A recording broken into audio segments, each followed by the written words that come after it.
people and get out both women and men to let them know that it's okay if you have mental health issues based off your past, because that's going to happen.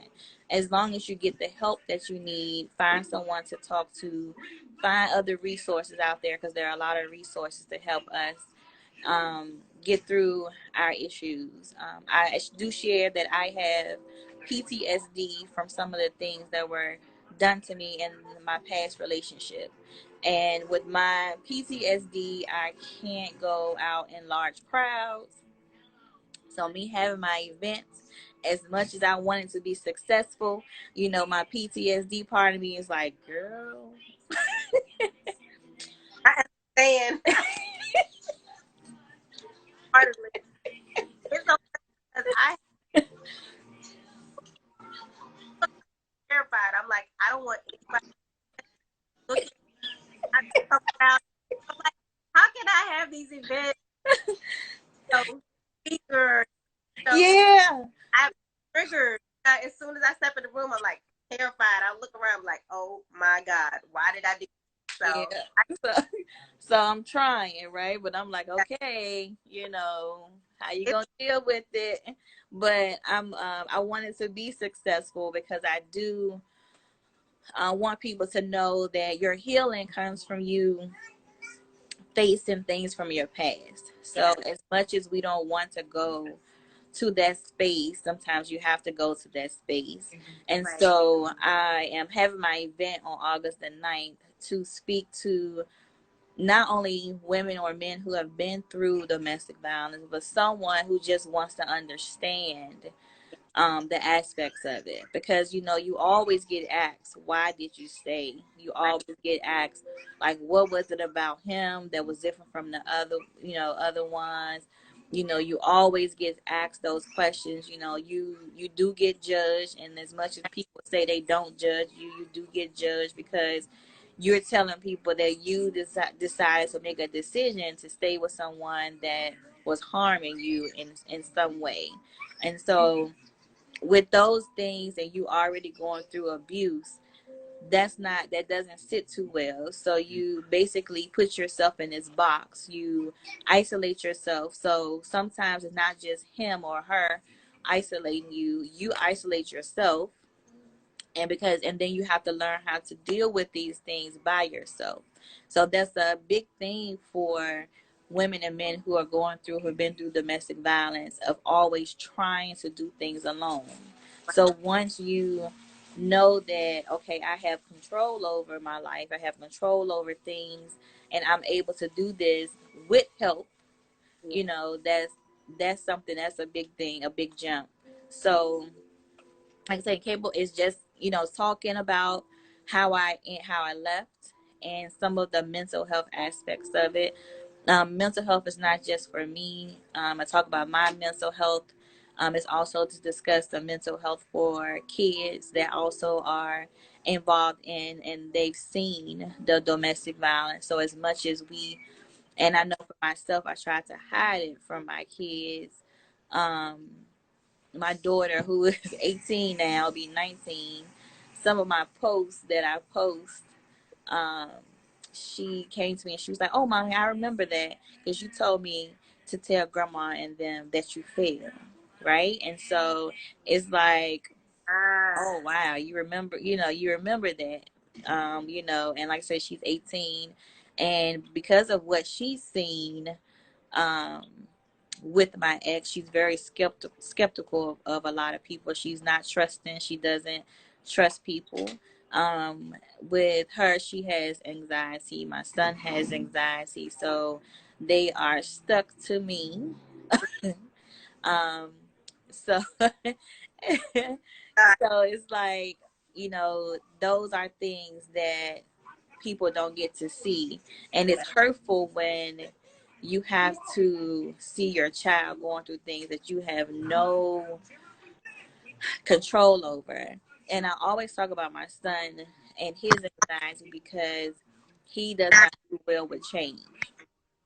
And so if something is changing, we have to prepare him for those changes. And in life, sometimes you can't prepare for those changes. So for him, It could be as simple as the teacher not being at school, because she's sick, right?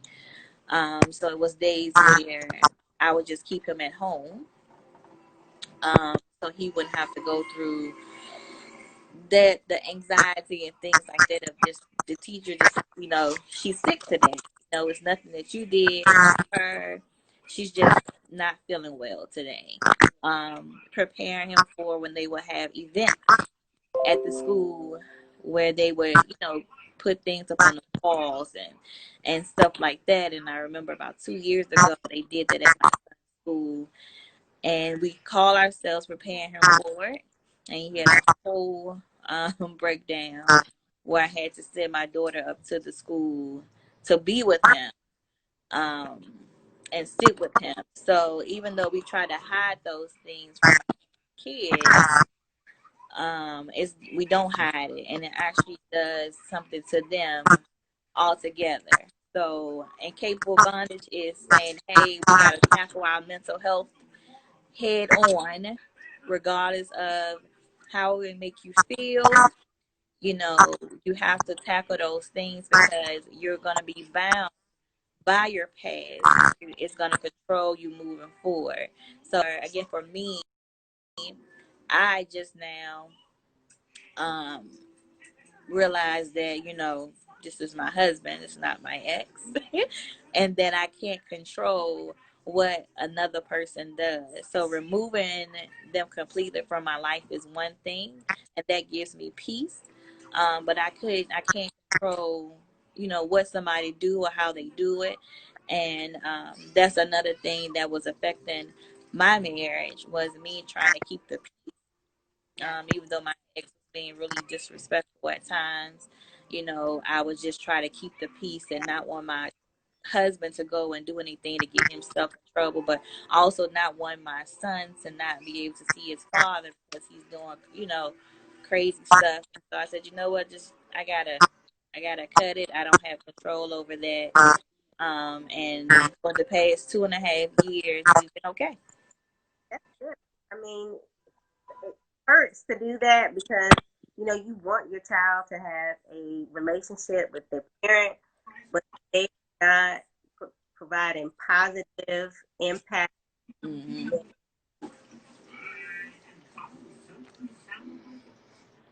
So the event that you have, you said it's August 9th. How can people join? So I know because of COVID, people may be skeptical about joining. So one thing that I've added is I'm gonna do it virtually also, but only virtually for those who RSVP. So you do have to RSVP for the event. And I will reach back out to those who RSVP. So you RSVP by, you can DM me here on my page on Capable Bondage. I've been posting the flyer, sharing the flyer.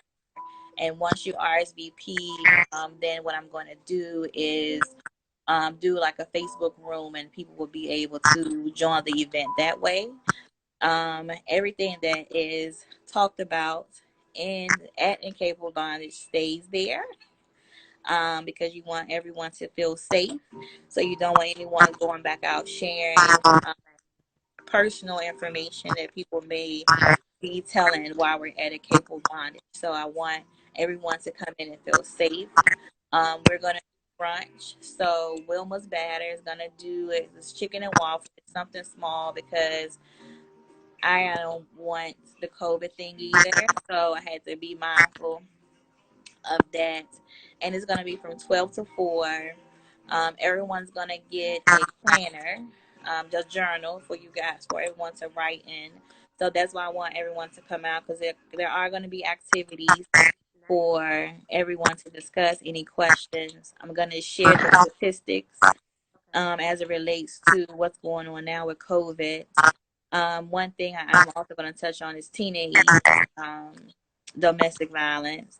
And that was something that I didn't think about before. I did see you had a thing like months ago, and I was like, oh my God, like my daughter's a teenager. I think about like researching it or talking to her, about those things. So I did a little bit of research about that to see, and I was actually shocked by those numbers. And then I think about like when I was 18, 19, I was with my daughter's father. So I was 18, 19, going through something then too.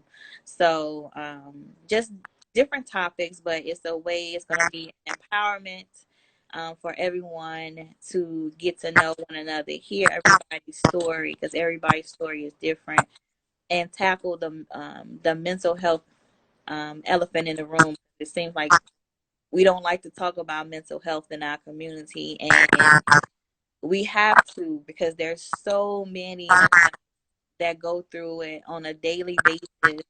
And when you can't talk to someone and people just tell you, oh, get over it, Yeah. it'll get better, you know, after a while you get tired of hearing, get over it, it'll get better. you know You gotta leave with something. Like you just get over it. I tell me I wasn't praying hard. I was like, oh, okay. Get on my knees, pray a little bit harder then, because obviously I don't know. that's not right. You gotta have some type of support system. And that's, that's what I want to be since I've started. And again, like, you have been a great inspiration to Thank me since the day that we met. um Hearing your story, you've been an inspiration. I said, you know what, I need to push this thing through, because I want to make sure that I tell my story. I mean, I I can't do my book right now. I can't, just not it, I think that also was a trigger for me, so I put that on pause. you have to do it on your own time. It literally took me a little over 7 years to get together and get Yeah. it. Don't feel bad right now, but when the time is right, it will come out in the right time. Yeah. You can always call me and I can help you with getting that together. So Okay, okay. But I said thank you for like keeping in touch with me, and you have been an inspiration, and I follow you when I look at the things that you're doing and how much you're out here trying to help everyone, and I know we deal with our own issues, but if anybody follows you, you are a great inspiration to a lot of women out here.